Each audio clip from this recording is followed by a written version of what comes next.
Kings Guam World Tennis Tour, presented by GTA, is bringing international tennis back to Guam. 4 weeks of international play will swing into action with 2 weeks of juniors, followed by 2 weeks of pros, May the 15th through June 12th. The Guam National Tennis Federation will host world-ranked players who will be coming to Guam from all over the world. Netters will compete for ranking points and cash to improve their position among the world's best. Matches will be played daily at the Guam National Tennis Center in Harmon, starting May 15th through June 12th. Special thanks to our platinum sponsors, Dimension Systems, New Gen, American Medical Center, and Morico Equipment.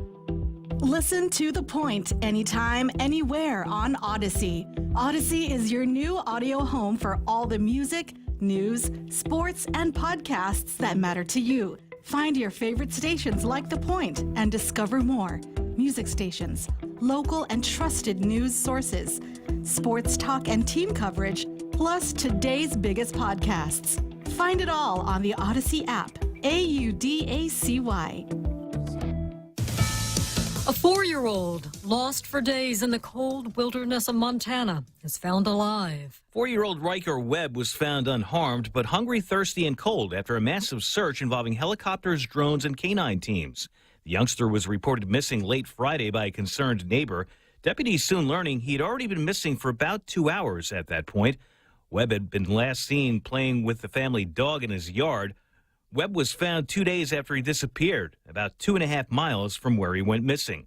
Chris DeMeo, Fox News. A judge delays the trial for 2 former Minneapolis police officers. Former police officers Tu Tao and J. Alexander King were set to go on trial next week on charges of aiding and abetting second-degree murder and manslaughter in the death of George Floyd. Though Hennepin County Judge Peter Cahill delaying the trial until January, citing media attention and a guilty plea in the case last month. From Tao and King's former co-defendant Thomas Lane, Jeff Manasso, Fox News. It's a shot at the Stanley Cup, more than 2 decades in the making. Does the Colorado Avalanche advance? Shot stop, rebound, looks it and scores!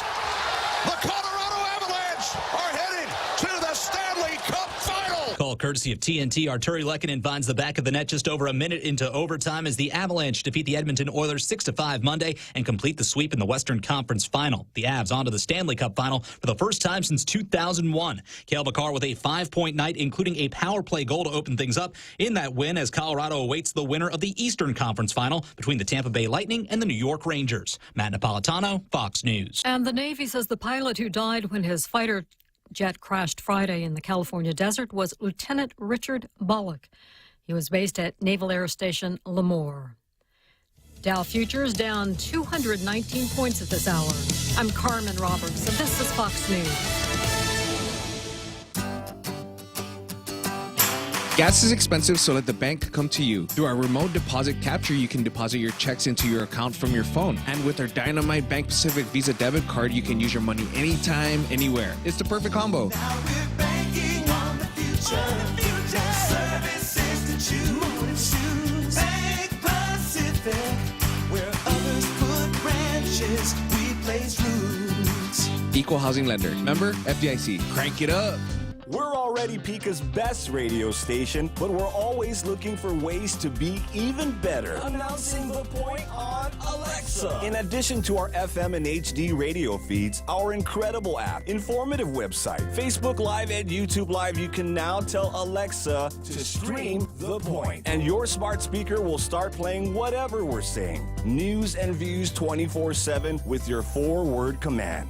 Alexa, stream The Point. Come try Guam's original Chamorro restaurant with Pika's best 5 years running. Mezcla Chamorro Fusion Bistro. Experience Chef Peter's candied salmon over scallion coconut rice, octopus tenactac, Chamorro platter, and their award-winning gourmet hamburgers. Or if you're looking for something healthy, try their keto-friendly menu. Come and enjoy Mezcla's half-a-day service at their Hagåtña and Grand Plaza Tumon location. Call their Hagåtña location at 479-2652 for reservations.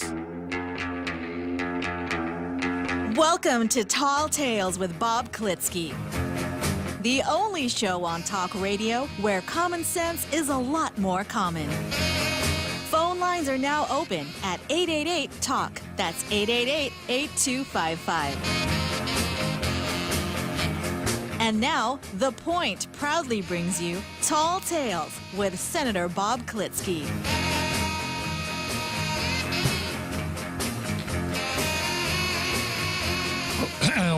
unregulated militia being necessary to the security of our free state, the right of the people to keep and keep and bear arms shall not be infringed.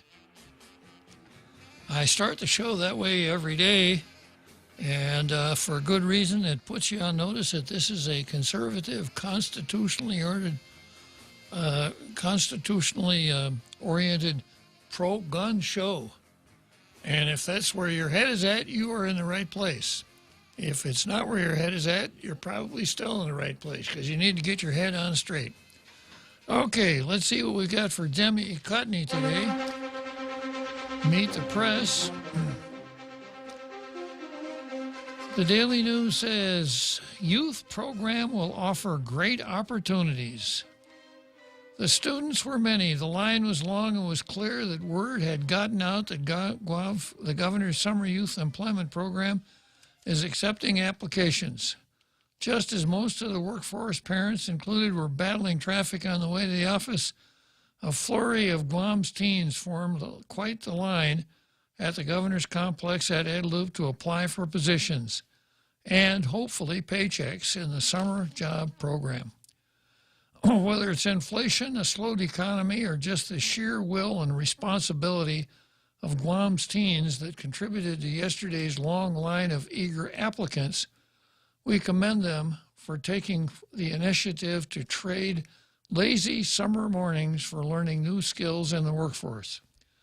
While many will spend summer traveling abroad, glued to phones, taking selfies at the beach, or wired into the internet gaming universe, there will be a few taking advantage of the opportunity to gain valuable experience, far beyond the lessons they will learn and the positions and offices they will be assigned.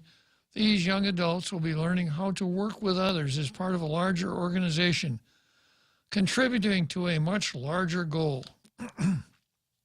It's in environments like this that young minds will be able to learn more about themselves as they develop future goals and start planning for careers they hope to pursue. Because, as many working adults know, finding out what one doesn't want to do in life is equally important as finding one's passion, that's for sure. Experience is among the greatest teachers, and the earlier the experience in the workplace, the more exposure our youth will have. Summer jobs may not be for everyone and may not entirely be by choice, but it's still a courageous, responsible way to spend a summer vacation. We commend each and every one of the teens who stood in line to get an application and encourage all young adults and their parents to see what opportunities are available this summer. All right. I think it's good that kids work over the summer. The kids learn how to work. Kids know what having a job means. Having them work for the government of Guam, I'm not so sure.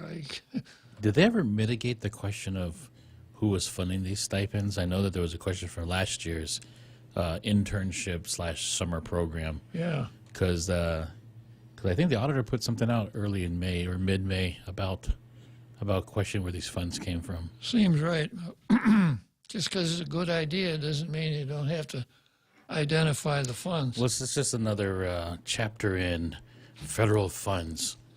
Who gets them, who distributes them, and who's watching what happens to them. Exactly. Okay, let's take a peek at the calendar and see what we've got on the card for today. I've got Paul Zerzan versus systemic racism, of course. And I've got the public law 3634 follies again. Then I've got Troy versus Lou, Disneyland versus E Powell Park, Leven versus Results, Audubon versus Del Mar, Pete Scrow versus Abortionists, Legislature versus Standing Rules, Carl versus GVB, the Attorney General versus GTA, a racist versus Uvalde, Beto versus Robert, and France versus Russia. Well, starting on an unusual place, looking at the notices of public meetings, Career Tech High Academy. If you know anybody who goes to Career High Tech Academy, hope that they're better at teaching kids than they are complying with the law of noticing for their for their meetings. They're having a meeting on June 15 at 4:30 p.m. via Zoom. And here's their agenda. 1, call to order. 2, roll call. 3, business. 4, new business. Adoption of school policy manual. Now that's something new. 5, executive session. 6, adjournment. Executive session for what? They don't tell us. And then Guam Behavior Health, the Guam Behavior Health Planning Council was able to get the daily, Post to run something as a news article, and so they didn't have to pay for it. It didn't work very well, though. Here it is. Guam Behavior Health Planning Council to meet June. To meet June. That's it. The Guam Behavioral Health Planning Council will be holding their monthly meeting at 10 a.m. June 16 via Zoom. If you are unable to attend the meeting virtually, you may call into the meeting. For more information and or access to a Zoom link, please call Lorraine Solong at 647-5474 or email lorraine.soling@gbhwc.guam.gov. Not telling us what's on the agenda. Come on, Lorraine, that's not your job. You got it. That was pretty sneaky of them. And what was this, in the Post or the PDN? The Post. The Post just missed out on some revenue. Yeah, they did. And the council, Behavior Health Planning Council, probably just missed out on some agenda items. Okay, I won't spend a whole lot of time on Paul Zerzan versus systemic racism. We've all seen the picture before. We all know that the rice is orange. We all know that if you really want to comply with the agenda, you've got to say that it's red, no matter what color it really is. That's the way we do things nowadays. And next on the card, I've got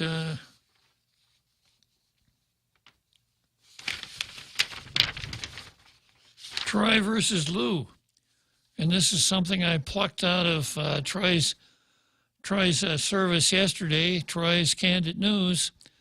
It's an article, the title, Should We Limit Who Gets to Vote on Guam's Political Future? Now, this really takes a lot of mechanical work to take it apart to know what we're really talking about.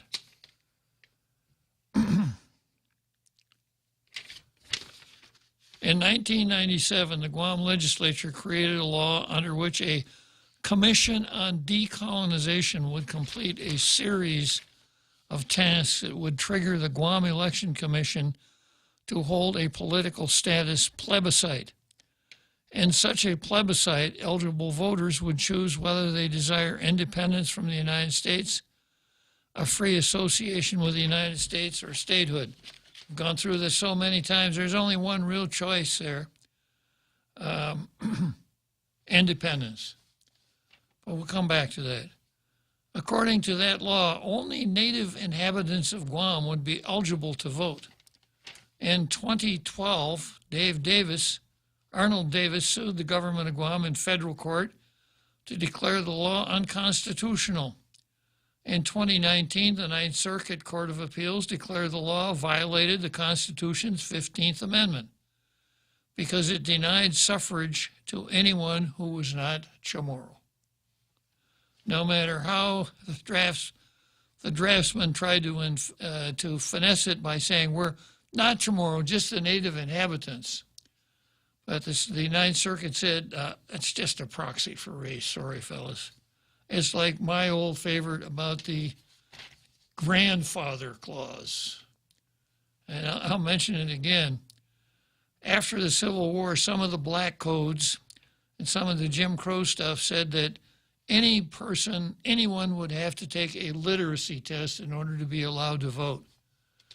And people who were black were given a fat crayon and construction paper and to write a definition or to write an essay on the U.S. Constitution, an impossibility. But to make it easier for the right people to vote, there was a catch in the law, and the catch was that anyone whose grandfather had voted before the Civil War didn't have to take the literacy test. How many people had grandfathers who voted before the Civil War that were black? I would say none. And that's a classic example of why these grandfather clauses were proxies for race. So if you're talking about something, a position or an occupation that would continue on before a statutory change to the rules for that position, don't use a grandfather clause. Don't say grandfathered in. Talk in terms of an incumbents clause or protection for incumbents. Unless you want to be a racist. Well, yeah, that's not what I meant. Okay, so that's the reason that native inhabitants didn't work. Despite the ruling, GovGuam continues to fund the commission. The legislature has not changed the mandate, and Ms. Leon Guerrero believes Congress should ameliorate the situation by passing a federal law that would make a Chamorro-only vote binding. Poor choice of words here, Troy. Binding on whom? Not going to be binding on the United States government. It's not going to be binding on the Congress. I think what you want to say here is a Chamorro-only vote would be official. I support and have made public that this is a quote from the governor, that I feel it should just be for native inhabitants. She said this before. She said, adding, we have seen that Puerto Rico put in for a binding vote on political status. Same criticism of the use of the word binding. That's something I think should not just be talked about, it should be a concrete action that this congressman should do and has not done. Nor has any other congressman for that matter, going all the way back to Mr. Wumpet. I believe everybody should be able to vote. San Nicolas countered, adding, and one thing we need to be up front with our people about, when the governor talks about Puerto Rico, what she's not being clear about is that Puerto Rico lets everybody vote. No! They don't limit the vote to just native Taino Indians in Puerto Rico. They let everybody vote. And that's why the United States is able to advance legislation in Congress, because the vote conforms with the U.S. standard of universal suffrage and allowing everybody to vote. Indeed, according to reports by Reuters and Associated Press, Puerto Rico has had several non-binding political status plebiscites, each of them allowing registered voters of the Commonwealth to vote. Guam has not held even one. Let's talk about binding here. Okay, the Congress is not, I don't think the Congress can bind itself to one of these votes. And I think what is meant by that is if a majority of the people voted for statehood, then Puerto Rico would become a state because, well, it's binding. No, it's not binding. It would be advisory to the United States Congress. It would still require the Congress to affirmatively vote for statehood for Puerto Rico, for independence for Puerto Rico. I've already told you why free association doesn't work. So that's the first problem there. The second problem is, and by the way, the governor, I mentioned this yesterday, the reason the governor thinks that the vote should be limited to native inhabitants, she's got a really ironclad reason here. I don't think not including native inhabitants is morally wrong. I think what is moral and ethical is that we're moving forward for social justice. So if you want a synonym for moral and ethical, here it is, social justice. We have not been able to determine our political status despite the fact that the United States has said that they would. They would what? Despite the fact that the United Nations is totally supportive of it. You know, if these are the best arguments you can make, Governor, you know, you lose. There are arguments that you could make, but these aren't arguments. This is just sort of thinking out loud and virtue signaling. Yeah, I would be careful because some people can choke on misrepresentation of the facts. That's very true. And that's what we got here. So,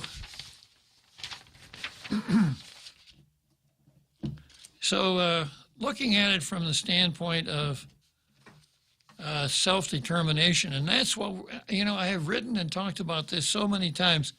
I wrote a column for the Pacific Island Times. Who is decolonizing Guam? Nobody, because there's no attempt to decolonize the island of Guam. There is this Chamorro Self-Determination Commission that is addressing only the desires of people of that particular ethnicity. So you got to ask yourself, let's think ahead a little bit. Let's say that we could have that plebiscite. And let's say that 90% of the people that vote in that plebiscite, all of whom are native Chamorros, all of them say they want to be independent. So the day the votes are counted, the governor of Guam, accompanied by the United States attorney, goes out and pulls down the stars and stripes from the flag at the governor's headquarters and ceremoniously raises the Guam flag, because Guam is now independent, right? Because, well, it has to be, because it's what the Chamorros wanted. Isn't that the way it's being sold? That the Chamorros get to vote what happens to every one of us. So if in fact the vote were binding and only Chamorros got to vote, and Chamorros voted for independence, then all the rest of us here, the majority of people on this island, according to the theory underlying, the Soto Voce theory underlying this, all of us then would be living in an independent country known as the Democratic Socialist People's Republic of Guam, no doubt. I don't think that's the way it works. And, of course, I keep making the same point that the whole Chamorro self-determination thing isn't going to fly for the reasons that the Ninth Circuit articulated in the Davis case. It's unconstitutional. And like it or not, the 15th Amendment of the U.S. Constitution applies here until Congress says it doesn't apply. So the whole thing, in my mind, is a fool's errand. We're paying $1 million a year for Melvin Wanpat and his employees and their junkets and et cetera, to chase a fool's errand, chase something that they could never catch. But we keep doing it every year. Of course, the mainstream media panders to them every time. And for the first time since I've been blowing this horn, one of the mainstream media actually told the truth about overruling the insular cases. And of course, the truth about overruling the insular cases is that if that happened, that'd be the end of self-determination. Okay. Bob, real quick question. Yeah. What is the difference between decolonization and self-determination? They seem to be used interchangeably, and I don't think they are. Well, and that's my point. Decolonization, you can decolonize an island or a territory. People can exercise self-determination, right? So the people in a territory or on an island could exercise decolonization as a means of decolonizing that island. But as I pointed out, no one's doing that. The only action here is just the self-determination piece, not for everybody, but for one distinct group. So one distinct group wants statehood or independence.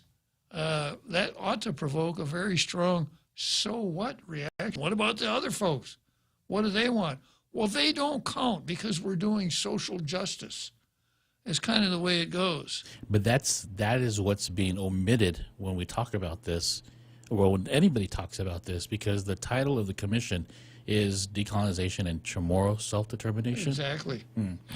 As though they're synonymous. Yeah, it was left out of the publication last time, the word Chamorro, which was interesting. Oh, yeah, of course.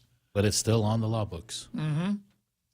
Yeah, it's still the title of that chapter. So the proponents of independence, and that would be the Three Stooges, and apparently even the governor, the proponents would gaslight you into an equivalency. What the Chamorros want is the only result possible for the island of Guam, and that only Chamorros should be able to choose the fate of the island of Guam, and that there are only three possibilities: independence, free association, and statehood, which means independence.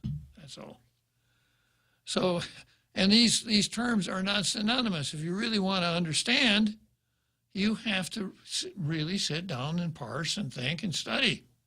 You can't, you at your peril, you take the propaganda that Bavacqua puts out every week as though it is well grounded in law and in fact. Now, let me see what I got here on Facebook concerning this important subject.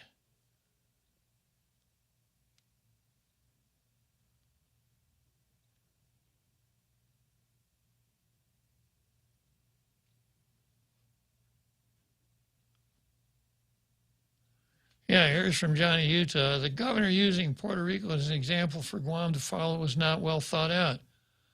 Puerto Rico violently overthrew their democratically elected governor in July of 2019. She should rethink wanting to be like Puerto Rico. Don't ask for something. Your wish may be granted.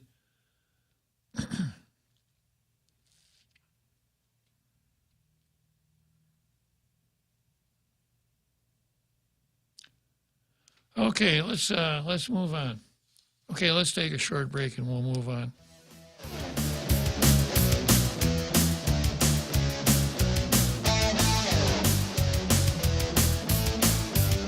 The Extra Point with Jerry Roberts of Guam Training. Hi, I'm Jerry Roberts, and every day on The Ray Gibson Show, I get to comment on the incredibly diverse, fun, challenging, sometimes frustrating, often exciting, but always interesting world of work. I hope you'll be there with us. You can find daily transcripts of The Extra Point at guamtraining.com. Tune in every weekday morning at 7:20 for The Extra Point with Jerry Roberts. Brought to you by Guahan Insurance Services and First Hawaiian Bank on 93.3 The Point. Kings Guam World Tennis Tour, presented by GTA, is bringing international tennis back to Guam. 4 weeks of international play will swing into action with 2 weeks of juniors, followed by 2 weeks of pros, May the 15th through June 12th. The Guam National Tennis Federation will host world-ranked players who will be coming to Guam from all over the world. Netters will compete for ranking points and cash to improve their position among the world's best. Matches will be played daily at the Guam National Tennis Center in Harmon, starting May 15th through June 12th. Special thanks to our platinum sponsors: Dimension System, New Gen, American Medical Center, and Morico Equipment. Welcome back to Tall Tales with Bob Klitzkie, Guam's single voice of reason. Call now, 888-TALK. That's 888-8255.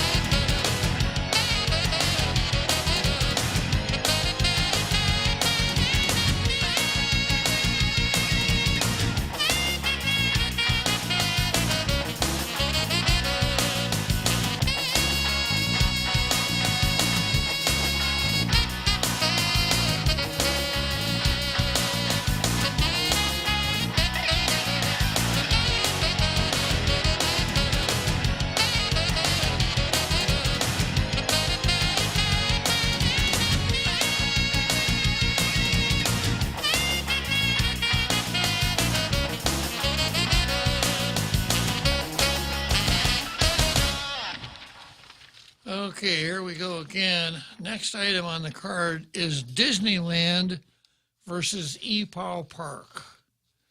And there's a short letter to the editor here. Guy says, I have some concerns about the $50 million proposed E Powell Beach Improvement Project. Notably, where are the public hearings regarding this project?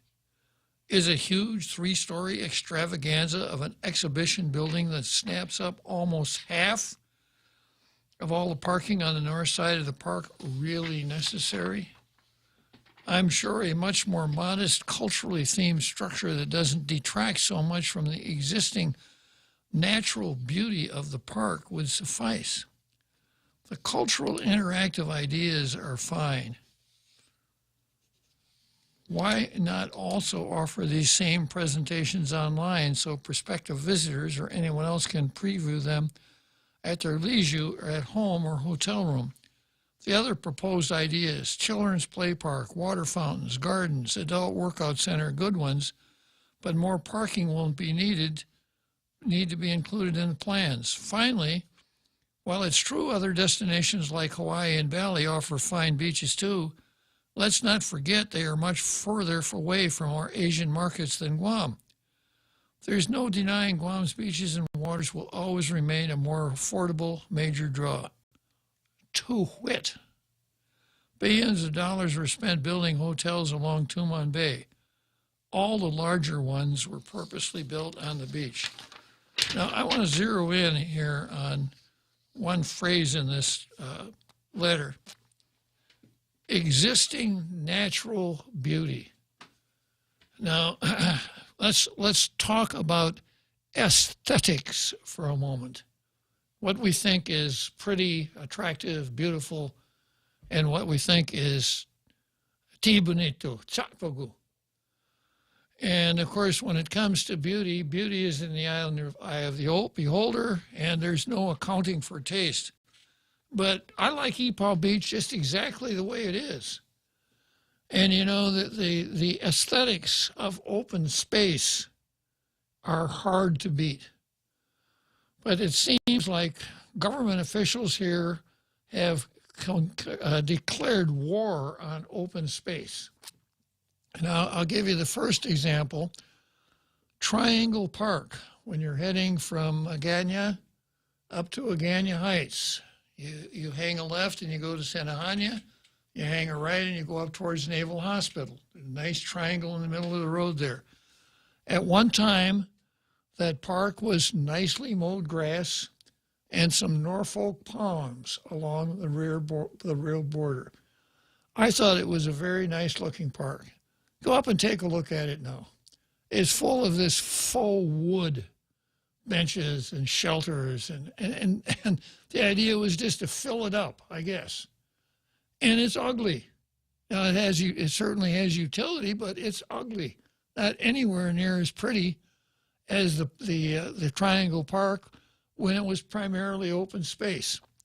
Second example, right down the hill, what we used to call Lottie Stone Park, a small park, open space with a half dozen Lottie stones erected inside the park. Then we decided to name it Angel Santos Park and put more of that faux wood junk in there, etc. Same thing, right?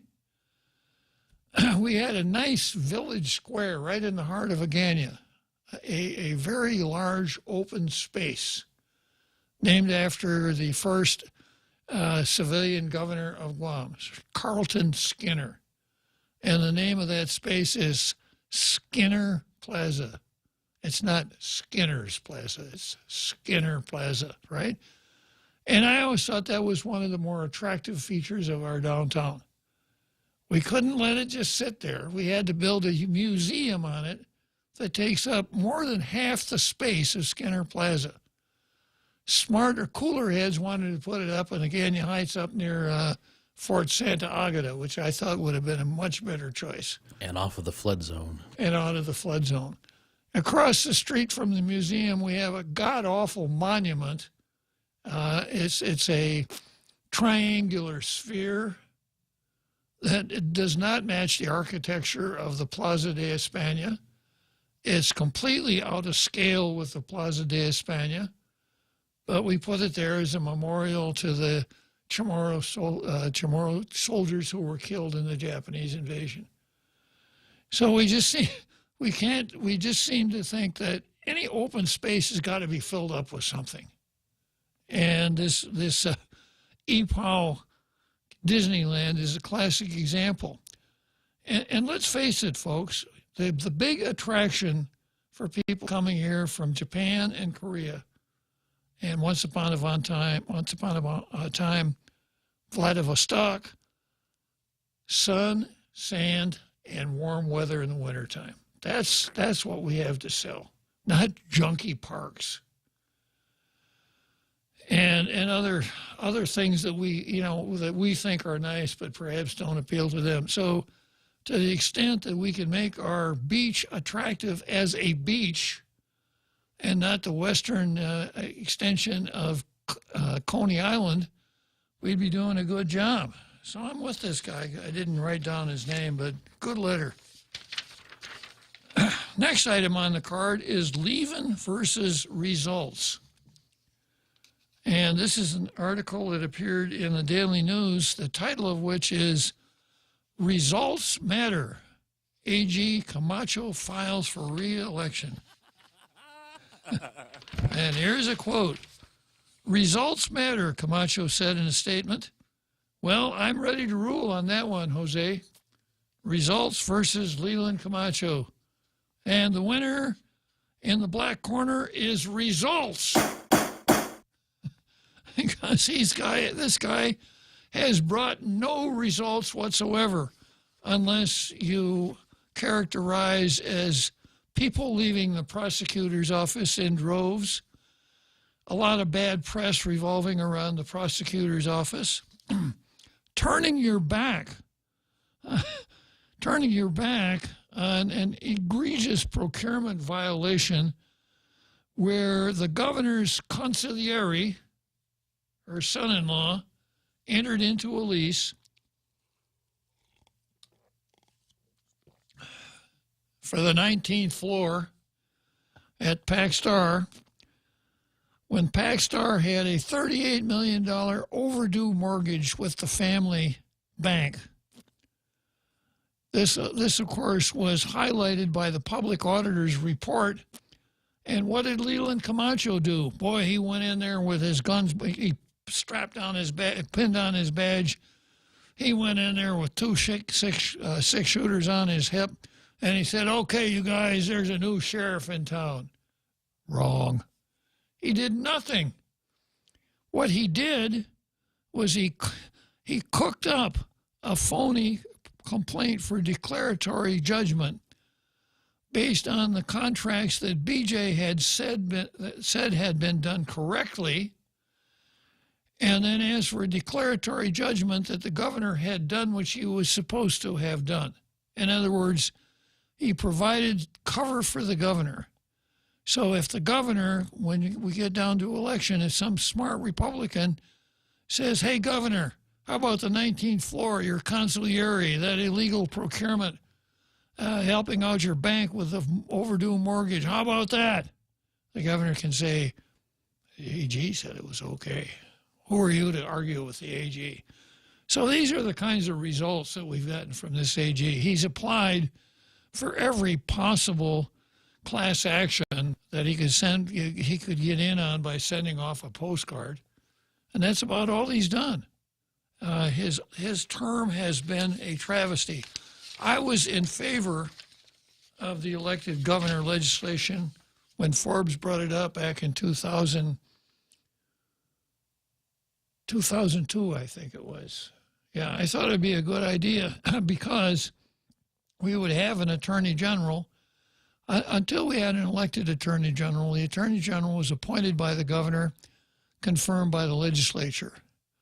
And every time there was anything, any chunky stuff hit the fan, people would refer to the appointed attorney general in these terms. "Yeah, we got an attorney general, all right, but the governor plays our attorney general like a cheap violin or the jukebox. You put your quarter in and make your selection." So I thought we could get over that by having an attorney general who was independent. who would hold the governor's feet to the fire. Nope. Doug Moylan did. That's exactly what Doug Moylan did. Then we had Elizabeth Barrett Anderson, and we had a situation where the governor at the time made retroactive salary payments to people in his cabinet. And it's against the law to make retroactive salary payments. Well, we would have thought that our attorney general would have come out and said our prosecution division will prosecute. In the meantime, you guys got to pay it back. She didn't do that. She said, well, I have a conflict because I wrote an opinion on that subject. The opinion should have been in your indictment, Attorney General. I wrote an opinion on that, so I've got to recuse myself. And we've got to hire an independent prosecutor who's not a member of this office. So she appointed a deputy attorney general to do that. It was fumbled and dropped so many times that the independent prosecutor was never hired, and the prosecution never occurred. So then we have Attorney General leaving on a jet plane, Camacho, who never saw an issue he couldn't dodge if the timing were right. Yeah. So once again, where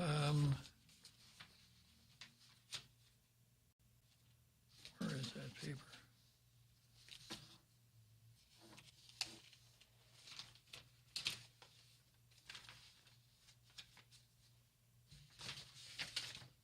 That's strange.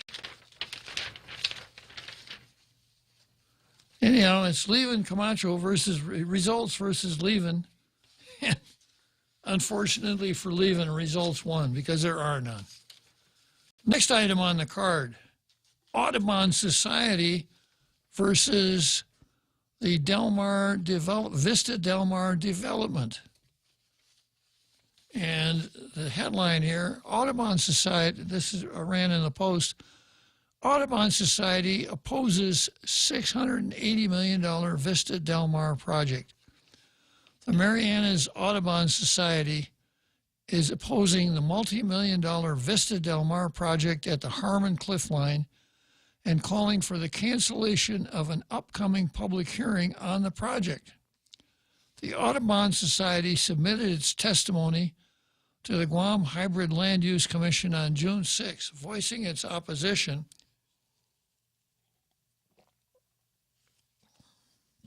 to the Vista Del Mar project,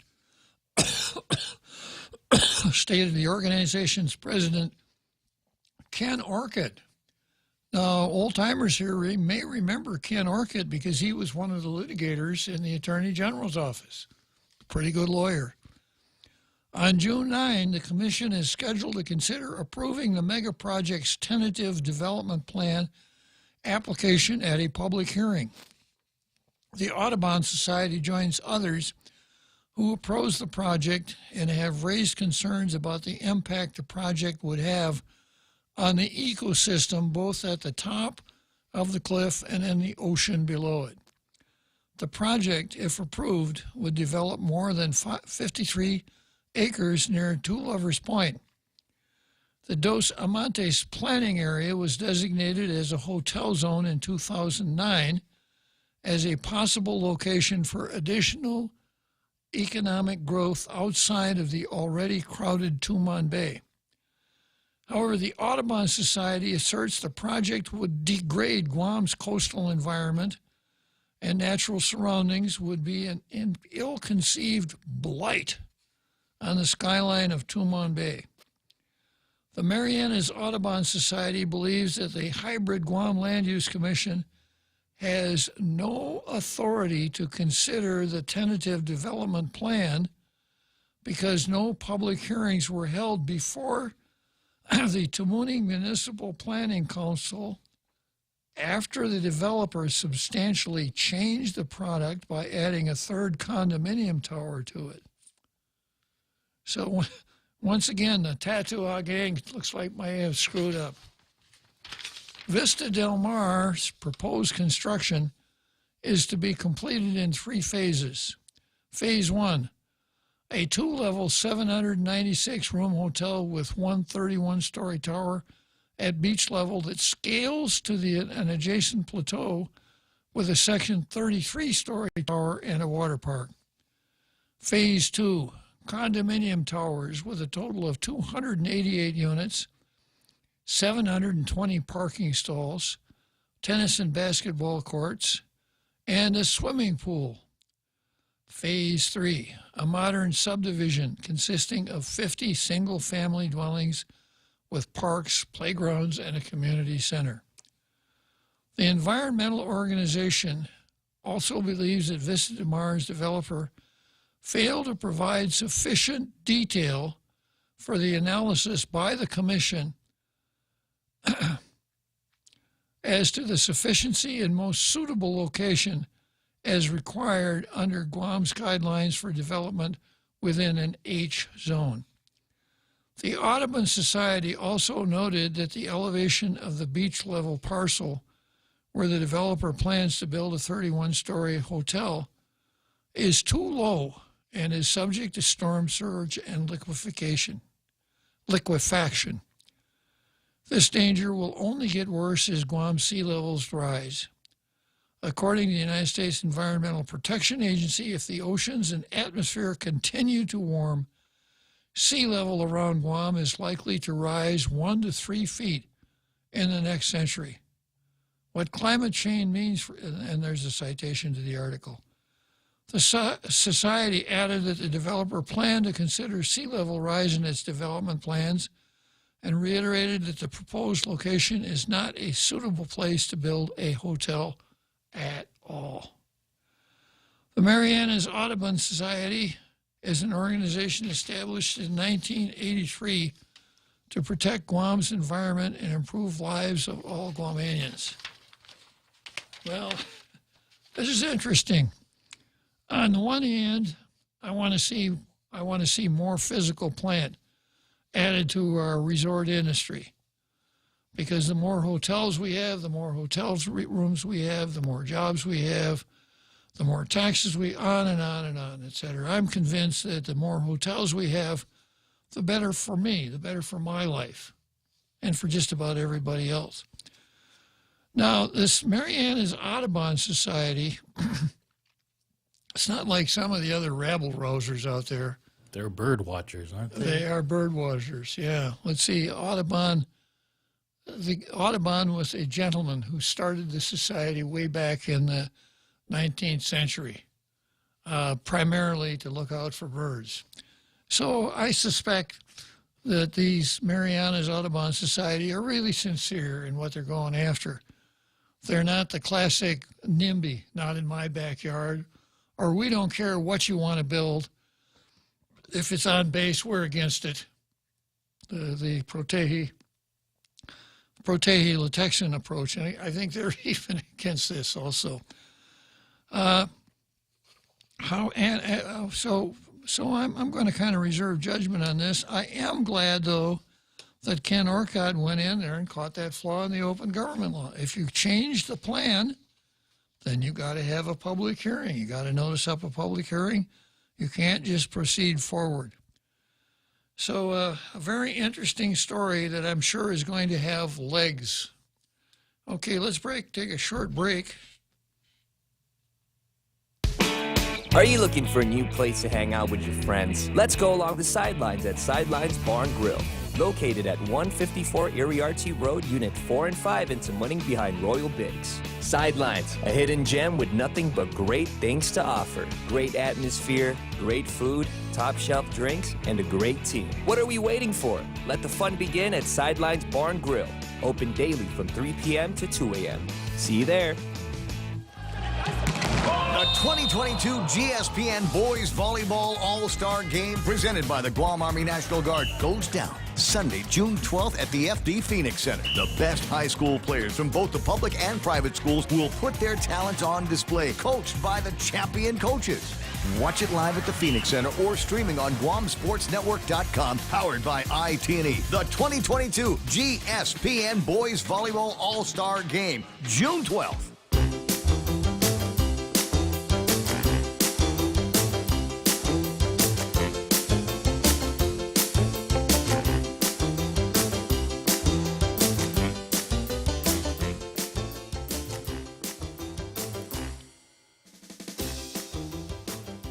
right, so here we are. Next item on the card, Pete Scrow versus abortionists. And this is an article that ran in the Post. The headline, Intent of Heartbeat Act to save as many babies' lives as possible. The Texas Heartbeat Act was written by an incredibly intelligent private attorney by the name of Jonathan Mitchell. In fact, he was a law clerk to former U.S. Supreme Court Judge Justice Scalia. Throughout his years of work, Mitchell's primary intent was to create a law that would save as many lives of unborn child. In drafting the Texas Heartbeat Act, Mitchell also knew there were powerful political forces in place that encouraged abortions. Mitchell knew just how much money pro-abortion organizations would pay to political campaigns committed to keeping abortions legal. So he also had another intent when creating a law that gave power to the people. He knew that giving power to the people would eradicate hundreds of millions of dollars to campaigns of not only public officials in Texas and Washington, D.C., but in all states. Certain federal laws require lobbyists to file disclosure reports with dollar amounts paid for lobbying, including contributions made by pro-abortion groups. Just for lobbying public officials in Washington, Planned Parenthood spent more than $800,000 in 2021 to influence Washington public officials, with an additional $243,000 paid by some of its subsidiaries. Early last week, Planned Parenthood and two other pro-abortion organizations announced their plans to collectively spend $150,000 in organizing grassroots campaigns and advertising outside of Washington ahead of the November elections. Some opponents of Bill 121 called giving the power to the people to decide a bounty. I think it's at 197, isn't it? Not 121. I got to look that up. You're right. Okay. This is absolutely not true. When you consider the cost of an abortion and the fact that over the past 50 years, an estimated 50 million babies have been killed by abortionists, that easily results in a billion-dollar business empire. An empire that's also paid billions nationally over the past 50 years to public officials in states and D.C. to prevent laws banning abortion from being enacted. So when using the term bounty, the truth is that for decades there has been millions in bounties targeted at unborn children paid into the pockets of government officials.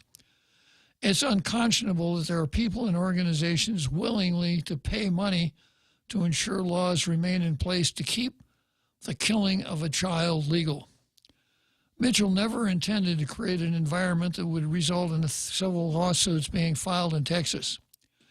Instead, he remained focused on saving babies' lives. This week, the Texas Heartbeat Act will be 1 year old, and the results during this 1 year period not only prove the law is constitutional, but that it works. It has been projected that by the end of 2022, the population of Texas residents will be about 30 million. Since the enactment of the Texas Heartbeat Act, public records show that only 2 civil lawsuits were filed against the same San Antonio, Texas doctor. However, this San Antonio-based doctor wanted to be sued and even provided information in the Washington Post that included all the information necessary for him to solicit being sued, such as name, address, that he performed an abortion, the day of the abortion, and even information about prior to performing the abortion, he did an ultrasound and detected a fetal heartbeat. Since the enactment of the Texas Heartbeat Act, there have been 0.00000.7 civil lawsuits filed. So this smart-ass doctor wants to challenge the law.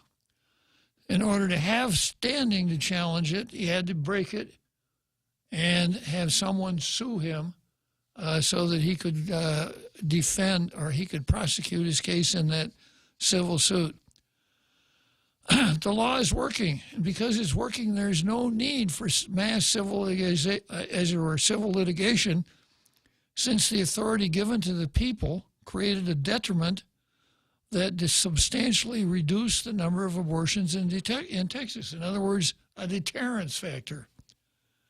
According to data compiled by the Texas Health and Human Services Commission, in just the first month after the Texas Heartbeat Act was signed into law, abortions declined by 60%. In August, 5,400 abortions were reported. In September, 2,200 abortions were reported. Abortion clinics across the state have closed their doors. I applaud the public hearing process, especially because it is such a transparent forum. I do feel, however, testimonies must be truthful, and I do not know the reason some testified calling the Heartbeat Act unconstitutional. Unconstitutional to the left means laws that you really don't like. Yeah. Less than 6 weeks ago, the Federal Appeals Court case of Whole Women's Health et al. Versus Jackson, the judges in a unanimous one-sentence decision concluded this court remands the case with instructions to dismiss all challenges to the private enforcement provision of the statute. The news of this court decision spread rapidly, not just nationally, but internationally. It has been hailed as a landmark decision for the protection of the lives of unborn children. The Guam Heartbeat Act of 2022 will save the lives of thousands of children. Each and every one of these children have not only the right to life, but deserve a chance to live their lives. Yeah, nice going, Pete. All right, let's break for the big halftime show.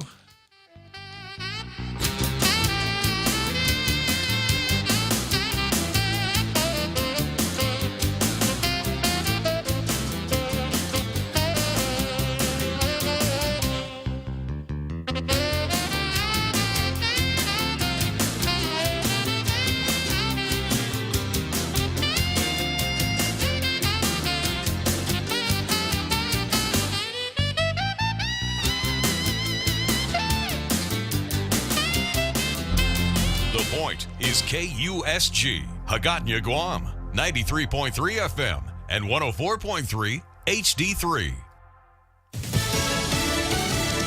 It's primary day in 7 states. I'm Carmen Roberts, Fox News. Primaries today are expected to further define how Democrats and Republicans frame themselves for the crucial midterm elections in November. Today's primary elections in California will see voters choosing their party's picks for governor as well as House and Senate races and Los Angeles mayor. Neither of New Jersey's Senate seats are on the ballot, but a dozen House districts are.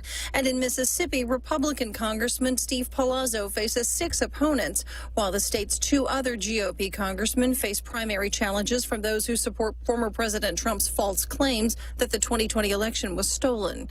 Tanya J. Powers, Fox News. Primaries also today in Iowa, Montana, South Dakota, and New Mexico.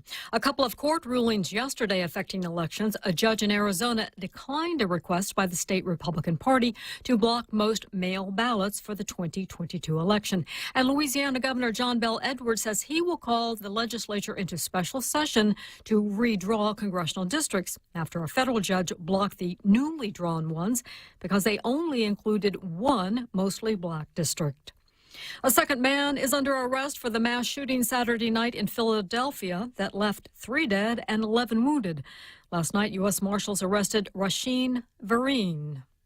The U.S. Marshal Service says he is facing numerous charges, including attempted murder and aggravated assault. Philadelphia police executed a search warrant on his South Philadelphia home on Hamburger Street and came out with bags of evidence. Neighbors watched in disbelief. Yeah, I'm just glad that they caught him. Sources say Vereen is a friend of Gregory Jackson and believed to be involved in the initial fight that sparked this mass shooting. Kelly Rule with Fox 29 Philadelphia. The first man arrested was Karan Garner. America's listening to Fox News.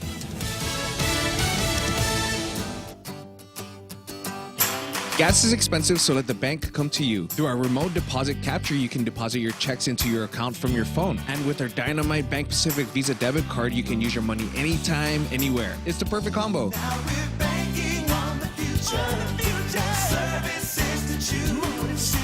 Bank Pacific, where others put branches, we place roots. Equal housing lender. Member FDIC. Crank it up. Come try Guam's original Chamorro restaurant with Pica's best 5 years running. Mezcla Chamorro Fusion Bistro. Experience Chef Peter's candied salmon over scallion coconut rice, octopus to naktak, Chamorro platter, and their award-winning gourmet hamburgers. Or if you're looking for something healthy, try their keto-friendly menu. Come and enjoy Mezcla's half-a-day service at their Hagåtña and Grand Plaza Tuman location. Call their Hagåtña location at 479-2652 for reservations.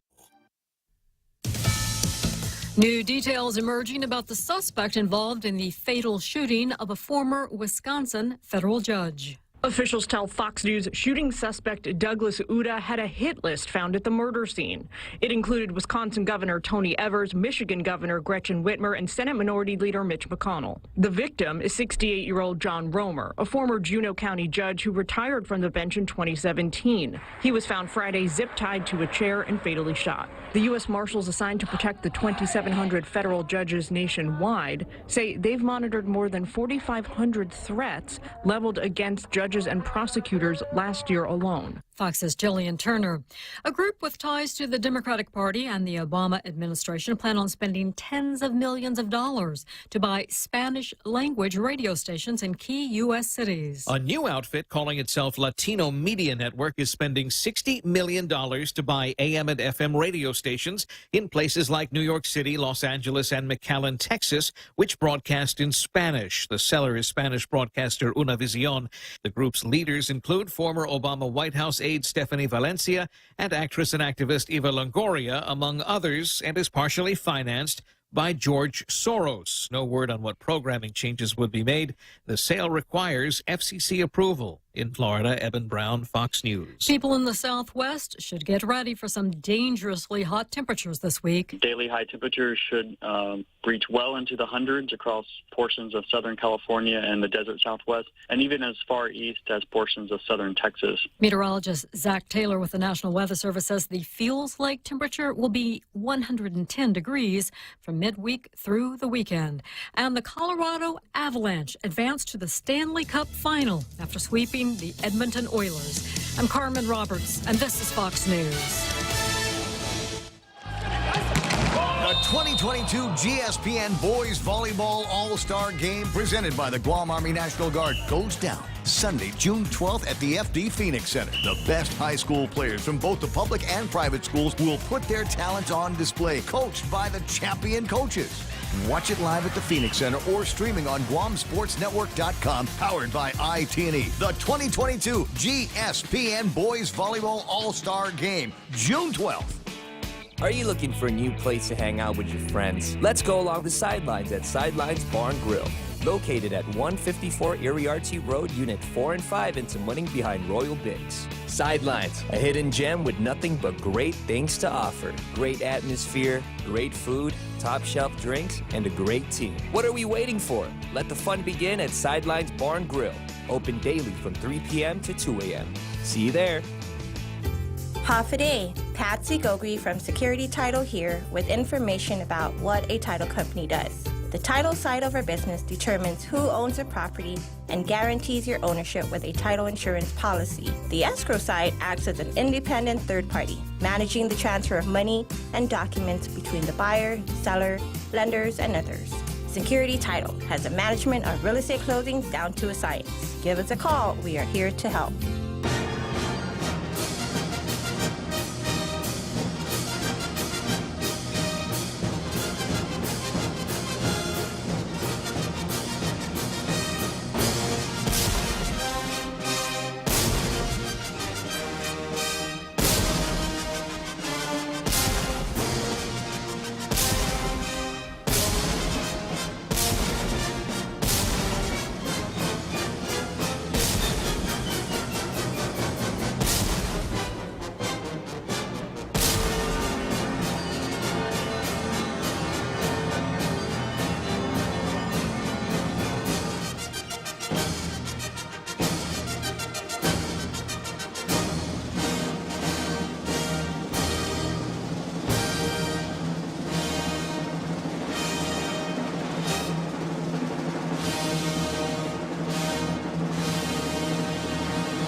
You know, it's Jose.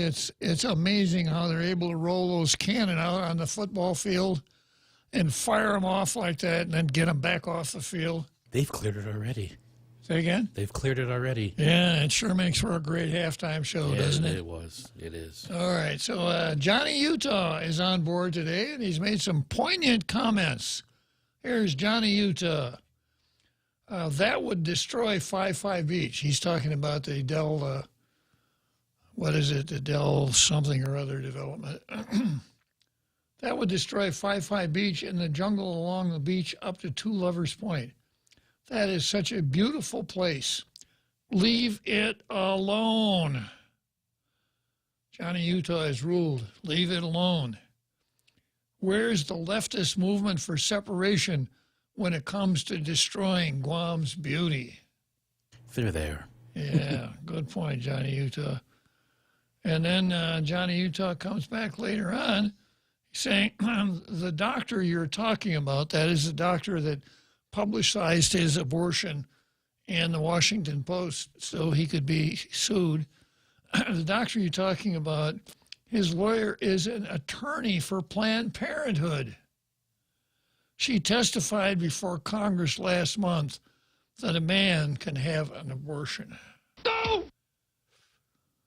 Yeah, you know, sometimes I think you and I are the last two sane people on the face of the earth, Jose. There actually was there is an animated show called South Park that did a satire on that. Some as a character, I think it was a teacher, I can't remember his name, decided to get a gender changing surgery and then went to demand to get an abortion. Of course, it was satire. Yeah. Couldn't have it because, of course, he wasn't pregnant. Sure. Now, a decade later, here we go. Yeah. Well, satire sometimes predicts the future.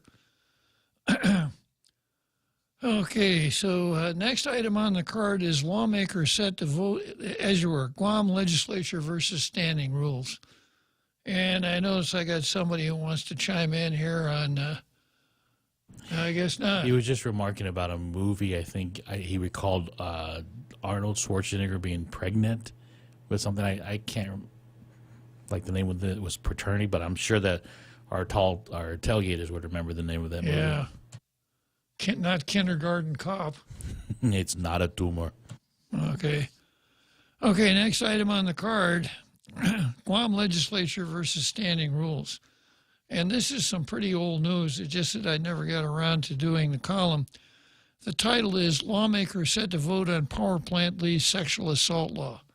And, of course, they did. And they actually passed the power plant lease, causing some bitten fingernails up at the CCU because time was of the essence, and they really dropped the ball on this whole thing, as they have been since Public Law since they passed Public Law 36-34. They can't get this notice thing straight. So here's the story. Island senators are set to meet this afternoon, this was last week, to vote on another set of bills. Included in the list is the time-sensitive measure authorizing land lease agreements between the Power Authority and Guam Ukadu Power LLC, the local subsidiary of the Korean consortium engaged in the construction and future operation of the power plant project at Ukadu. The power plant is due to be commissioned by April 2024, but construction won't get fully underway until financiers release $500 million for the project. That is contingent on lawmakers authorizing leases for the Ukadu main site and the reserve generation site at PD. The measure, Bill 301, failed to get on the session agenda last week due to concerns that its committee reports were not publicized soon enough. It was placed on the agenda Tuesday, then debated, and placed on the third reading file for later voting. Earlier in session, lawmakers discussed, that's a different item. What I wanted to zero in on was the fact that 301 couldn't get on the agenda because the committee report had not been publicized.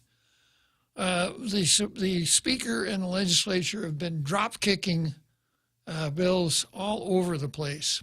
Here's how it's supposed to work.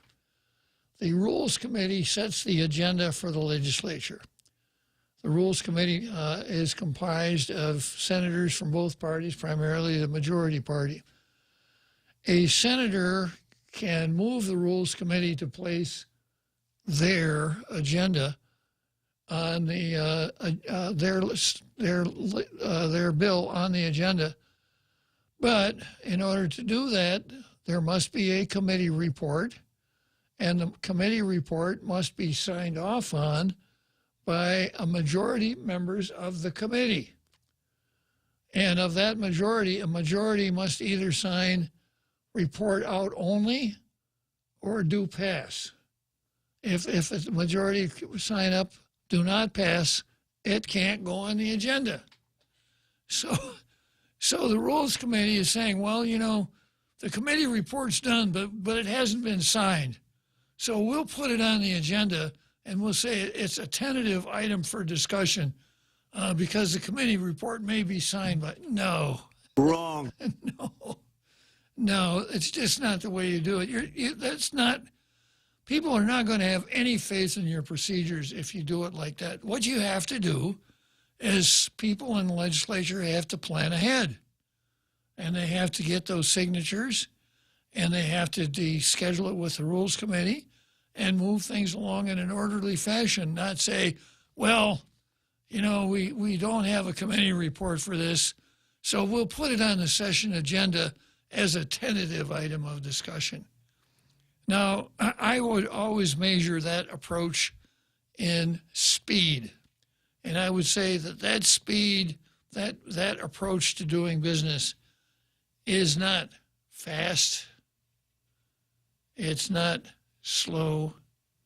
It's just half fast. And if that's the brand that you want to wear over there at the legislature, keep doing things half fast. Because left and right. That's exactly how it looks, half fast. All right. Next item on the agenda is the Attorney General versus GTA.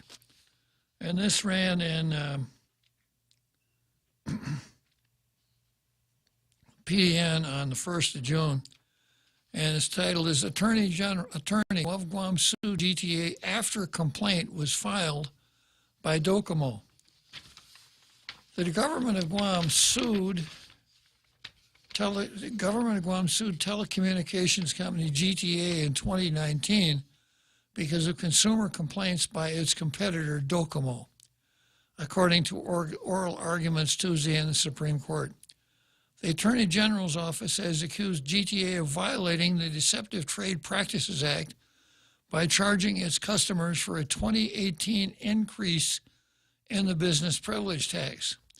Lawmakers that year increased the tax from 4% to 5% to generate more revenue for the local government.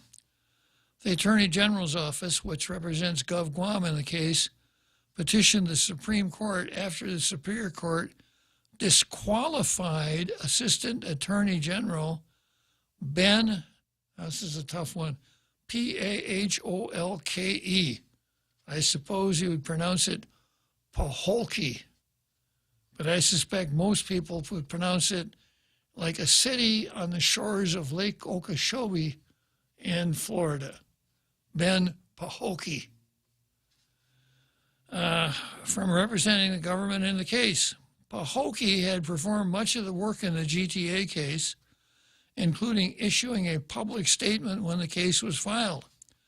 The Superior Court agreed with GTA's argument that Paholke, who conducted much of the GTA investigation himself, had become a necessary witness and could no longer represent Gov Guam in the case. Allowing Paholke to continue with the case would violate the Code of Professional Conduct for attorneys. The Attorney General's office wants the Supreme Court to review and void the Superior Court's order, even though Paholke has since resigned from the Attorney General's office. Results count, right? We got rid of that guy, Levin said. Assistant Attorney General Jordan Pauloon on Tuesday told justices GTA still plans to call Pahokee as a witness, and the Superior Court's order also could affect other attorneys general who work on the GTA case. Quote, I firmly believe that the implications of this order are staggering and will chill prosecutorial conduct and attorney advocacy all across the board, Pauloon said. Now, without going into it too far, you know, when an attorney signs a paper that gets filed in court, in a civil case, Rule 11 says his signature means that he has investigated the case, there are sufficient grounds to bring it, and that there is law that would favor his recovery. So there's a needle to be threaded there, apparently. Pauloon said Pahokee was doing work typical to that type of case. Pauloon said if justices decide the government's petition is moot, they should set aside the Superior Court's finding that Pahokee is a necessary witness, so at least the parties can start on a blank slate. GTA attorney Anita Areola told justices Pahokee didn't use investigators from the Attorney General's office to investigate the case, and Pahokee, therefore, is the only person who has some of the information. GTA countersued the government in February, stating the government's negligent actions in the case have damaged the company. Quote, you need to be careful about your investigations, Areola said, adding the Superior Court repeatedly asked who will provide testimony in the case. The only person who has this information is Mr. Pahokee. I bet he's going to change his name to Smith. Areola told justices the main reason Pahokee is a witness is because he had direct communications with James Hoffman from Docomo, not only a competitor, but a company that filed a consumer complaint against GTA. Hoffman is Docomo's chief legal officer. It's Pahokee's direct communications with Hoffman that are at issue here, Areola said, because Docomo lodged its consumer complaint after communicating with Pahokee. We don't think that's coincidental, she said, adding that Pahokee has testified he relied on Docomo's complaint to bring the government's case against GTA. The other consumer complaint against GTA was lodged by Docomo's Frank Cruz, Areola said. Cruz is Docomo's Director of Product Management. The government filed a straightforward civil enforcement action under the Deceptive Trade Practices Act against Teleguam Holdings, Inc., alleging violations because it passed on the 2018 business privilege increase to its customers as a separate line item. Can't do that. In a matter this court disapproved of in other cases, Assistant Attorney General Pauloon told justices, instead of being allowed to prosecute its case, a non-party, Teleguam Holdings, has shown up and created a mess in innumerable ways. A new legal term, created a mess. Pauloon said the Superior Court shouldn't have entertained Teleguam Holdings' request to disqualify Pahokee because the company isn't part of the case. The Attorney General's office sued Teleguam Holdings, not Teleguam Holdings, as you were, Teleguam Holdings, Inc., not Teleguam Holdings, LLC. Dotting I's and crossing T's. Areola told justices there is no legal justification for the Supreme Court to intervene in the case at this time.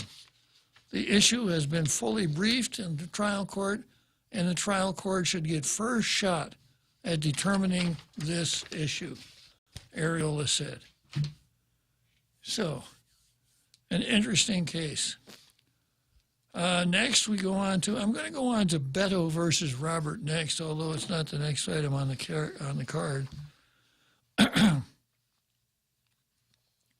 this is something that appeared in The Spectator. America was rocked Tuesday by news that yet another school had been caught in the crosshairs of a maniac mass shooter. An 18-year-old Hispanic male in Uvalde, Texas, shot his grandmother before crashing his car into a local elementary school, where he then barricaded himself in a classroom. He executed 19 children and 2 adults. Shootings like this are usually followed by cries of, quote, "Do something." Those who don't just do something are accused of not caring about small bodies lying in the classroom. Beto O'Rourke, who is running for governor of Texas, decided the time to make this accusation against his opponent, Governor Greg Abbott, was during a press conference meant to update the public with details of the massacre. Now, Beto O'Rourke, his name is Robert O'Rourke. Yeah, Robert O'Rourke. But I understand que fino español y naan querido para Robert no Beto. So that would be the Spanish diminutive for Robert would be Beto. So if he's your buddy, hey, Beto, ¿qué pasó, amigo? So that's why he calls himself Beto. A lot of Hispanic voters in Texas, right? Yeah. So this is what Beto said. He went to O'Rourke's, he went to the governor's press conference, and he said, "This is on you," as he pointed his finger in Governor Abbott's direction. Uvalde Mayor Don McLaughlin shouted that O'Rourke is a sick son of a bitch. Ooh. As the gubernatorial candidate was escorted out by security. After the situation calmed, Abbott urged Texas not to focus on their personal agendas, but the families who lost loved ones. The entire scene was a spectacle that, of course, accomplished nothing. While the left pulls weird stunts like Beto's Last Stand or comparing the shooting to the death of George Floyd, the right usually offers minimal solutions to the problem, which seem just as tone deaf. Politicians and pundits debate whether the issue is access to guns, a lack of school safety measures, or poor responses from the cops. The latter, in this case, seems the most pressing. Why did the police wait outside the school before attempting to breach the classroom while parents had to listen to their children be slaughtered? Why did it take a Border Patrol officer who arrived an hour later to think to ask for a key to the classroom? But rarely do we get into a deeper question. What is it about our society that pushes so many young men to go on a rampage? That's a really good question, and I'm afraid that until we come to the answer to that question, all the rest of the stuff is just talk. Red flag laws, better registration laws, school safety, etc. It's not going to go anywhere. Okay, next item on the card is racist versus Uvalde. University of Pennsylvania professor Anthea Butler. I'm beginning to develop a real strong dislike for the University of Pennsylvania. Leah Thomas, and now this lady. This is really something. University of Pennsylvania professor Anthea Butler is at the center of another controversy after going on Twitter to suggest that the delay in rescuing the children in the Uvalde, Texas school shooting was due to racism. She asked if police didn't give a damn about the children because they were predominantly brown kids. While she later deleted the tweet, Professor Butler has a long history of offensive racial statements. While some have previously called for her termination, these comments, including this disgraceful tweet, should be protected under principles of free speech and academic freedom. And of course, this is Turley, who's big on academic freedom.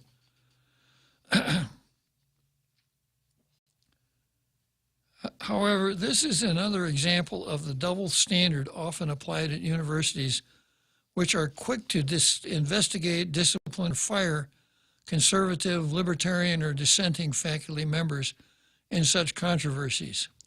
As the rest of the country was still mourning the massacre, Butler took Twitter to recast the tragedy in racial terms. She wrote, quote, "Since no one will ask, I will. Do those children die because most of them were Mexican American and the police didn't give a damn about a school with predominantly brown kids? I mean, because it's Texas. And if you think everyone who isn't white is illegal." University professor. I would fire her for incompetence. For projecting. Yeah. Critics have pointed out that Uvalde Police Chief Daniel Rodriguez is Latino, as is Uvalde Consolidated Independent District Police Chief Pedro Arredondo. Many of the officers at the scene were Latino. Butler's suggestion of racism was even more offensive, given the stories of officers with children at the school and among the dead. But the left gets to say whatever they want to. Last year, Butler publicly condemned what she called colorblind racism of people who insist that they do not judge on the basis of a person's skin. When people say to you, "I don't see skin color, I see what Jesus sees in you," that really actually means they just see white. She latched out at evangelical Christians who she claimed may end up killing us all due to their racism, sexism, homophobia, lack of belief in science, lack of belief and common sense. What a nice person. This weekend, we discussed the different treatment given liberal and conservative speakers at Boston University. After students passed a resolution calling a conservative speaker a danger to their safety, they further declared that intentionally incendiary speech and rhetoric is unprotected by free speech principles. Yet Boston University professor Saida Grundy the same week made incendiary comments to justify criminal acts, including looting, as racial justice. I wonder if she and Lou are in the same chat group. Grundy has a history of racial statements made against white students and faculty. As I noted, both speakers should be protected by the same free speech values. The support enjoyed by faculty on the left in sharp contrast to the treatment given faculty with moderate, conservative, or libertarian views. Anyone who raises such dissenting views is immediately set upon by a mob demanding their investigation or termination. This includes blocking academics from speaking on campuses, like a recent classics professor, due to their political views. Conservatives and libertarians understand they have no cushion or protection in any controversy, even if it involves a single later deleted tweet. One such campaign led to a truly tragic outcome with criminology professor Mike Adams at University of North Carolina. Adams was a conservative faculty member with controversial writings who had to go to court to stop prior efforts to remove him. He then tweeted a condemnation of North Carolina Governor Roy Cooper for his pandemic rules, tweeting that he had dined with 6 men at a 6-seat table and felt like a free man who was not living in the slave state of North Carolina. Before adding, Massa Cooper, let my people go. It was stupid and an offensive tweet. However, we have seen extreme comments on the left, including calls to gas or kill or torture conservatives, be tolerated. Celebrities, faculty, and students demanded that Adams be fired. After weeks of public pummeling, Adams relented and took settlement to resign. He then killed himself a few days as his final day as a professor. I suppose the left was happy. Likewise, Georgetown professor Ilya Shapiro remains suspended after a poorly worded tweet that he also deleted. He also apologized, but it was not enough to protect him from the national campaign for his termination. The professors who have called for such terminations are conspicuously silent when controversial tweets or statements come from the far left. Dissenting faculty know that few of their colleagues will step forward to defend them. In the case of Professor Butler, she knows that she can write and advocate without fear of university actions to remove her. That's precisely what all faculty should enjoy. However, it is a privilege offered exercised selectively today. The confidence rightfully enjoyed by Professor Butler is the inverse of the constant threat faced by the dwindling number of conservative and libertarian faculties at schools like Penn. All right, let's head for Wrigley Field.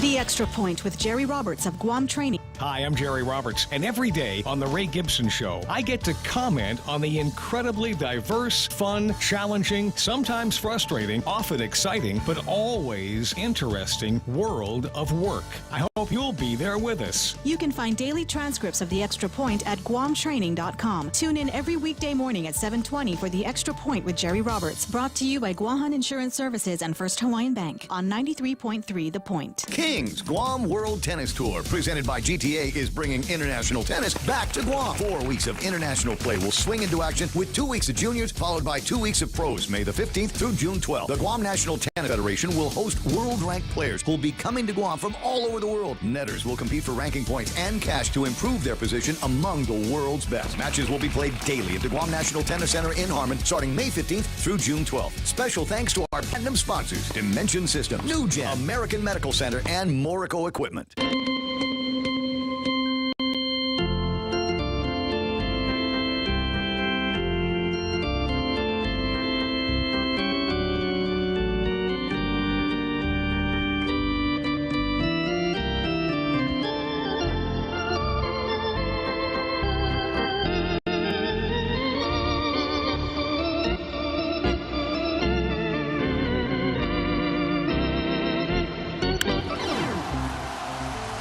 Okay, so here we are at Wrigley Field in Chicago. Just 2 more innings to go on Tall Tales here. Jose, I think we may have a new ditty for Tall Tales. Let's try it out. You put your left foot in, you pull your left foot out, you put your right foot in, and you turn yourself about. You do the hokey pokey. And you turn yourself all about. That's what it's all about. The hokey pokey. Pity the guy left island. We just made him famous, right? The hokey pokey. He 2-stepped out of here. Yeah. Okay, going back to this article here, Turley is big on freedom of speech, and it's one of those things that if you can't say offensive things, then you really don't have freedom of speech.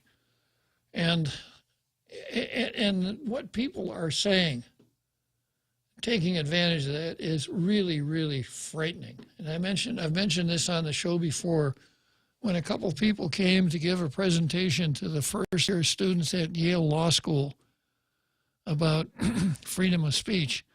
They were hooted right out of the classroom. They were just driven off. And my sense was, Yale Law School, Harvard, Columbia, some of the top name law schools, those are the folks that wind up running the country. Maybe they shouldn't, but that's kind of the way it works. And if we have corrupted these organizations, nothing good will come from it. And every day, Turley picks up something new, where a famous University of Pennsylvania, an Ivy League school, tolerates such horrible speech, but punishes people on the on the right. And that's what it's come down to. The First Amendment only applies to lefties. It doesn't apply to conservatives. So we've got to be on our toes, and we've got to do everything that we can to combat this. Ironically, that's exactly what fascism is.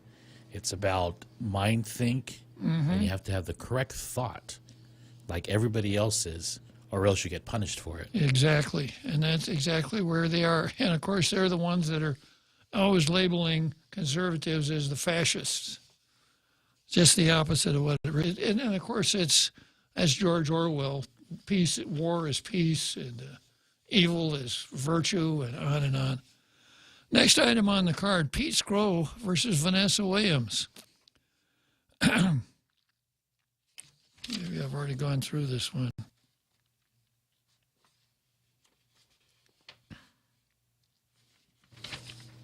France versus Russia? Yeah, maybe I go to France versus Russia. I've got environmental wackos versus USMC. I think I better do that one next. This is from the Post. Suit will seek to halt relocation of 5,000 Marines to Guam. The Center for Biological Diversity, Blue Ocean Law, and Proteji La Texan on Friday notified the U.S. Navy and the U.S. Fish and Wildlife Service that they intend to sue to stop the ongoing construction of a machine gun range and the relocation of 5,000 U.S. Marines to Guam. These activities jeopardize the survival of 15 endangered species, including the Guam Micronesia kingfisher and the Mariana 8-spot butterfly, the potential plaintiff stated in a press release. Military expansion is destroying Guam's precious natural and cultural heritage, and enough is enough.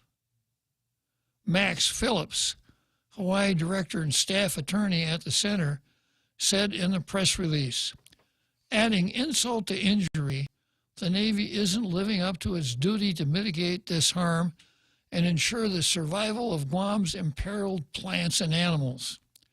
Instead of barely doing the absolute minimum, the Navy needs to take responsibility and correct the problems it's largely caused.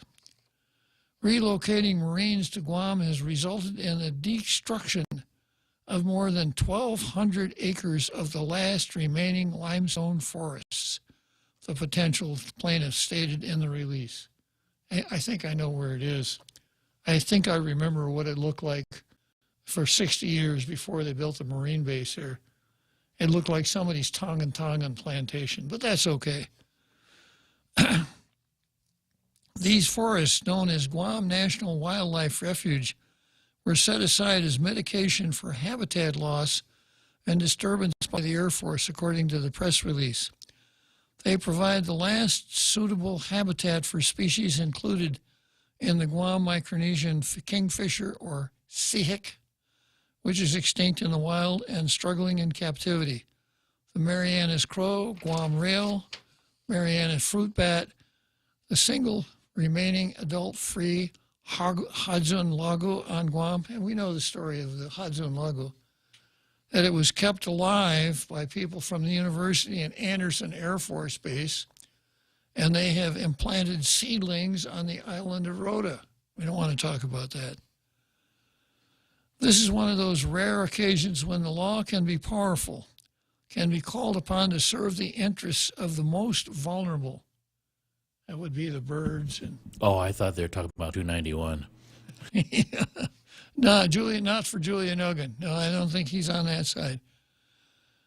Yeah, this is one of those rare occasions when law can be powerful, can be called upon to serve the interests of the most vulnerable. Julian Uggan of Blue Ocean Law said in the press release, "It's not just biodiversity we're protecting, it's beauty too.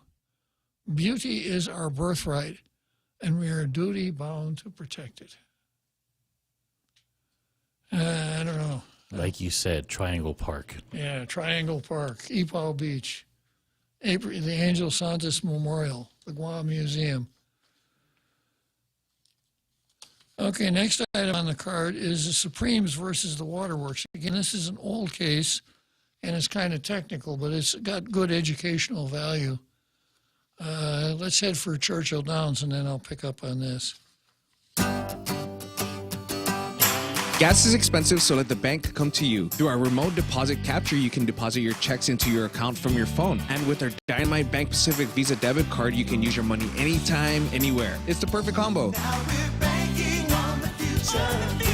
Services to choose. Bank Pacific, where others put branches, we place roots. Equal housing lender. Member FDIC. Crank it up. We're already Pica's best radio station, but we're always looking for ways to be even better. Announcing the point on Alexa. In addition to our FM and HD radio feeds, our incredible app, informative website, Facebook Live, and YouTube Live, you can now tell Alexa to stream The Point. And your smart speaker will start playing whatever we're saying. News and views 24/7 with your 4-word command. Alexa, stream The Point.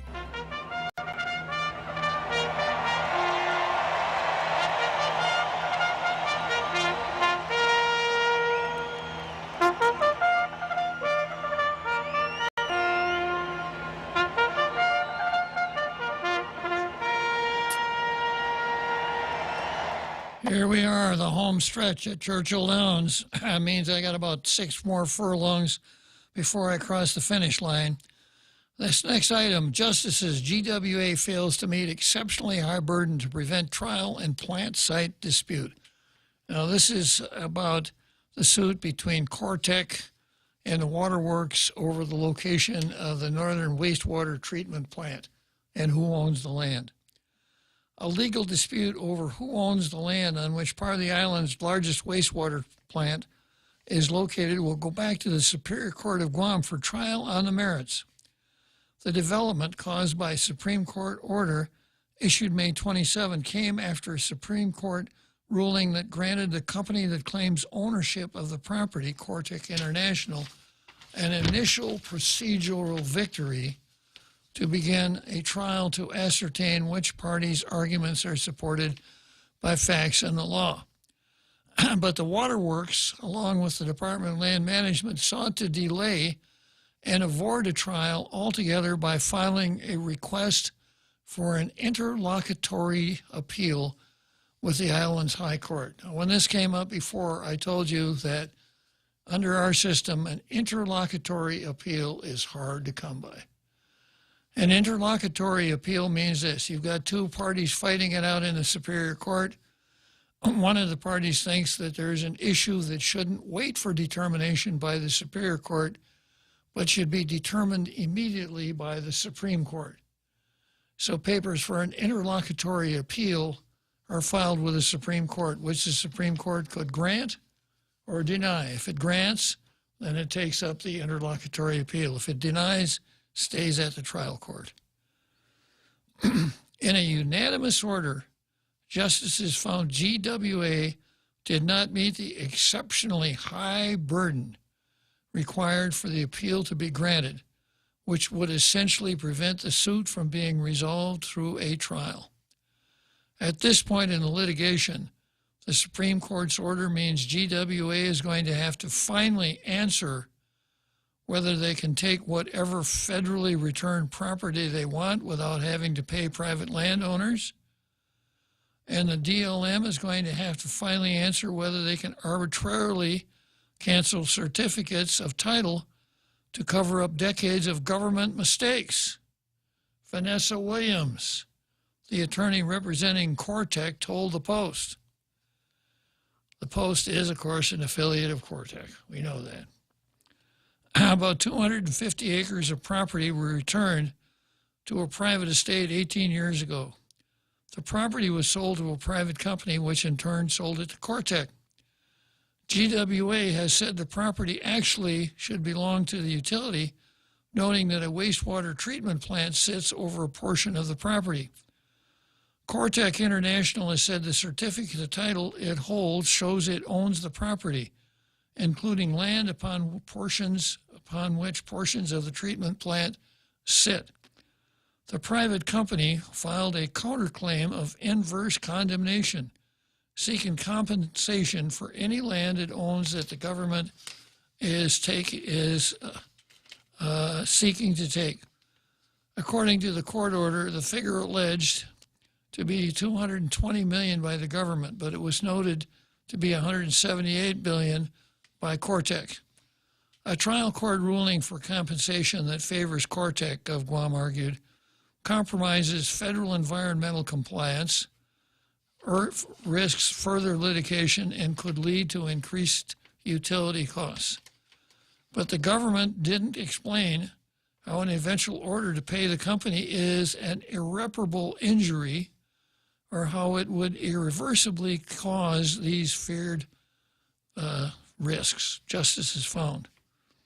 Importantly, to qualify for a legally allowed review, any injury must harm a party, harm to the property or the economy at large does not suffice, they wrote. The trial court's denial of summary judgment is not necessarily a decision for Cortec. It merely permits the parties to present arguments at trial.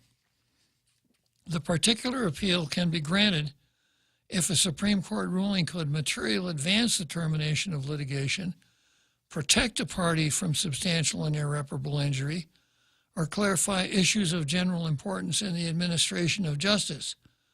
The three justices of the local Supreme Court wrote in their unanimous order.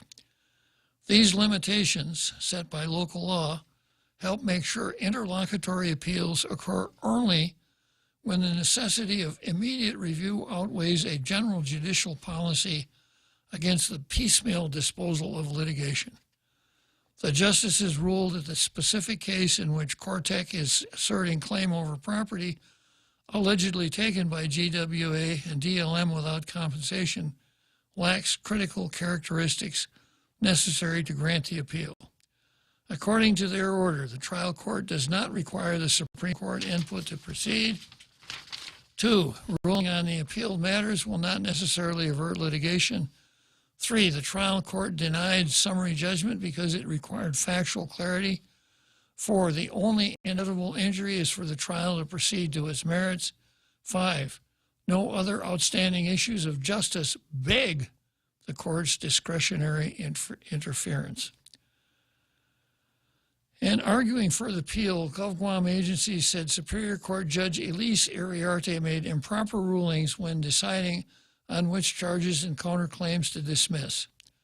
The Supreme Court disagreed with some of the government's interpretation of case law, particularly with whether statutes of limitations bar Cortec from seeking compensation. Counterclaim defendants allege the Superior Court misapplied ancestral land laws and statutes of limitations, and that the case risks federal litigation, but they do not sufficiently evidence the need for this court to review prior to final judgment.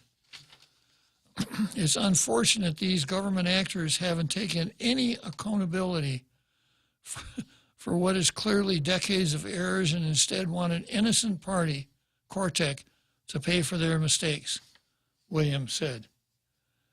GWA's predecessor, the Public Utility Agency of Guam, began building the wastewater treatment plant in 1976. So this looks like, if this were football, I'd say what the waterworks tried was a Hail Mary pass. We'll throw the ball as far and as high as we can and hope that one of our guys catches it in the end zone. The Supreme Court said, sorry, folks, you got to go back to the line of scrimmage on this one. Denied. Yeah. Okay. Let's see, I got one more here. Tom Woods versus eco-fascists. As you know, the worst people in the world have gathered to decide how they can further make our lives miserable. That's Klaus Schwab and the Reset guys in Davos, Switzerland. One of the most provocative guests just returned to my show with a brand new book that takes direct aim at one of the least most cherished projects. Alex Epstein, in his book, His Fossil Future, Why Human Flourishing Requires More Oil, Coal, and Natural Gas, Not Less. His argument is extremely convincing and introduces considerations most people never think about.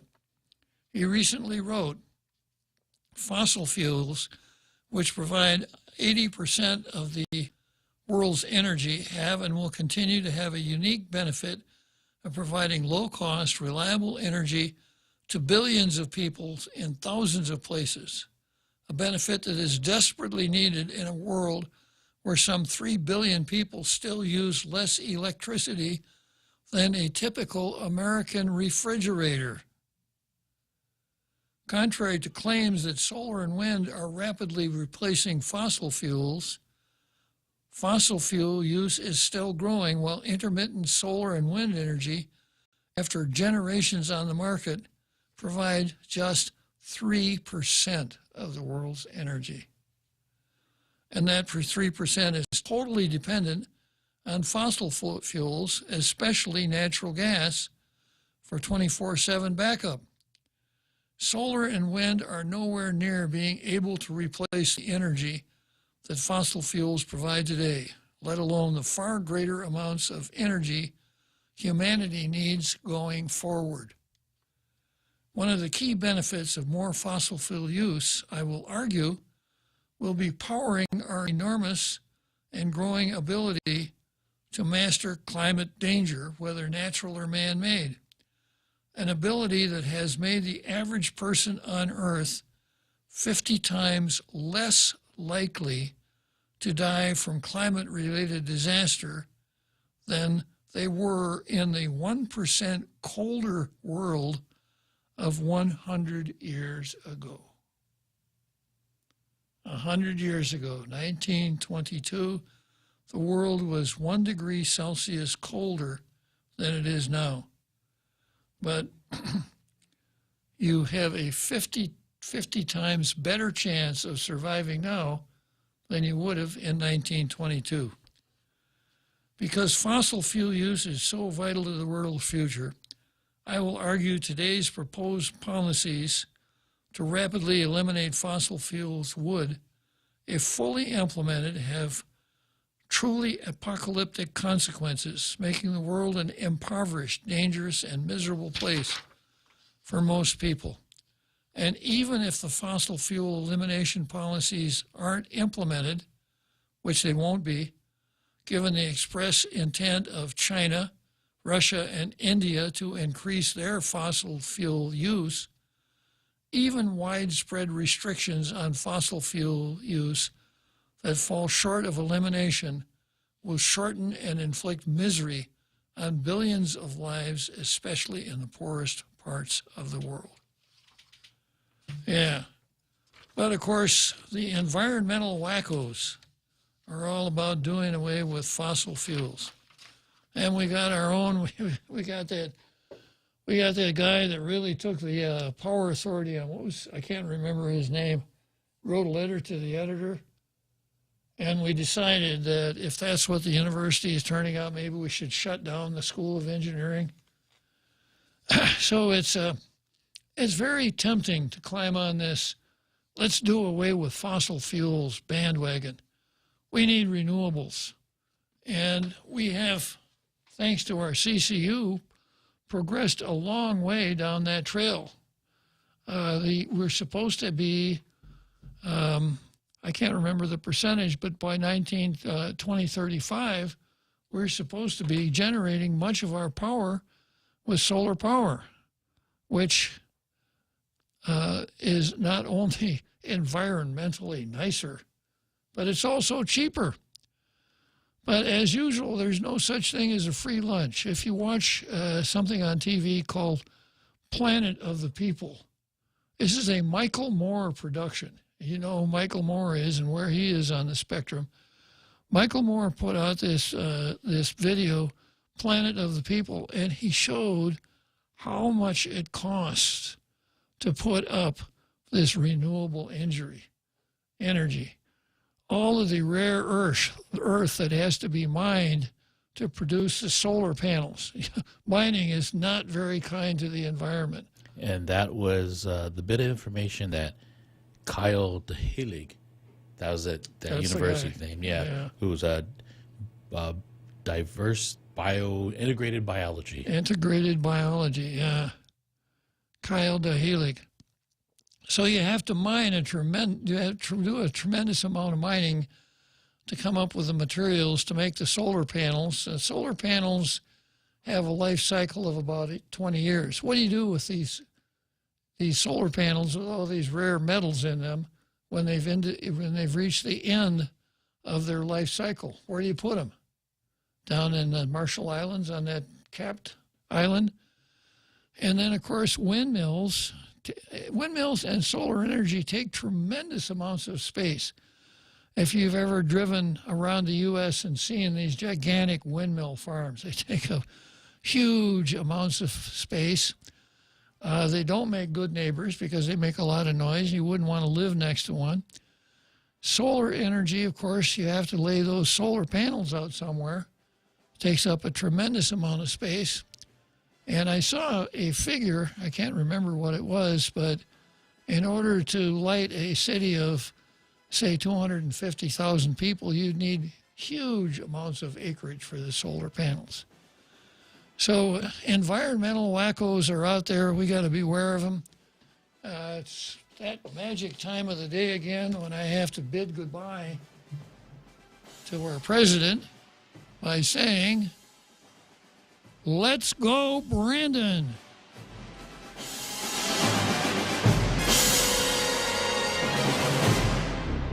The Point is KUSG, Hagåtña, Guam, 93.3 FM and 104.3 HD3. Gas prices keep posting records. I'm Carmen Roberts, Fox News. AAA says the national average rose another 5 cents yesterday to a record $4.92 a gallon.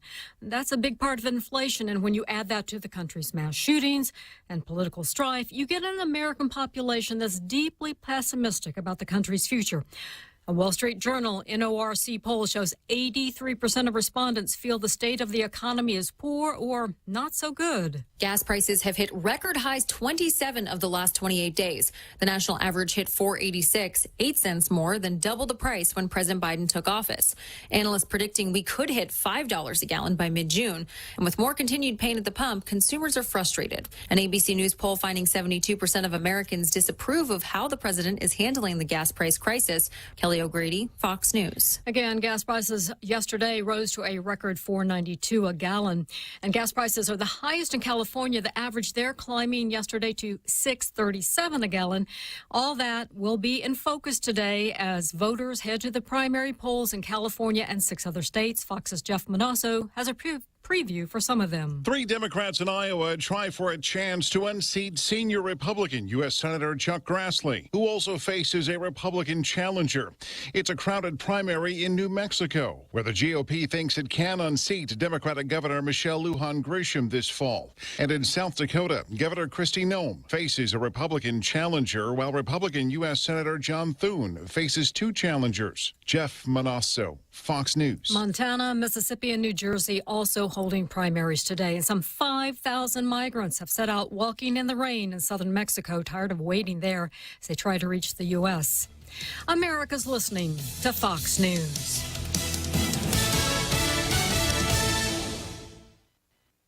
Get all of your favorite Fox News podcasts ad-free on Apple Podcasts with Fox News Podcasts Plus. From Trey Gowdy, the Fox News Rundown, Will Kane, Brian Kilmeade, and so much more. Go to foxnewspodcasts.com for all the details.